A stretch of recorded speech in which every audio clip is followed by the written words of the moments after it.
Gujarat gas કંપનીની પાઇપલાઇનમાં T line જોડી ગેસ ચોરી કરતા 2 ઇસમોને પોલીસે ઝડપી પાડ્યા છે. સુરતના Bhathena Shivkrupa industrial society plot number 10માં ઔદ્યોગિક એકમ ધરાવતા વિશાલ કુમાર કંપનીમાંથી મહેશ કુમાર પટેલે ગુજરાત ગેસ કંપનીમાંથી જુલાઈ 2007માં કનેક્શન મેળવ્યું હતું.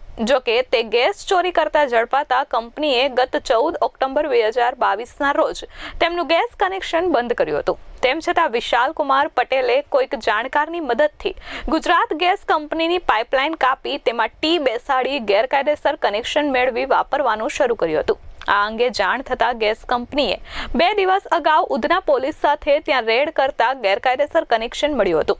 લગભગ 3 વર્ષ સુધી ગેરકાયદેસર કનેક્શન મારફતે ગેસ પુરવઠાની ચોરી કરનાર વિશાલ કુમાર પટેલે ચાલુ લાઇનમાં કાપ મુકાવી જો તેમાં ખામી રહી જાય તો કોઈ દુર્ઘટના સર્જાઈ શકે તેમ હોવા છતાં તેવું કર્યું હતું. આથી ગેસ કંપનીના ડેપ્યુટી મેનેજર પ્રશાંત વ્યાસે ગતરોજ વિશાલ કુમાર વિરુદ્ધ 43,80,000ની ગેસ ચોરીની તેમજ ગેરકાયદેસર જોડાણ કરી આપનાર વિરુદ્ધ ઉધના પોલીસ મથકમાં ફરિયાદ નોંધાવી હતી. જે ફરિયાદના આધારે પોલીસે વિશાલ કુમાર મહેશ કુમાર પટેલ અને શરદ યશવંત મુકનુકની ધરપકડ કરી છે. Bureau report S24 news Surat.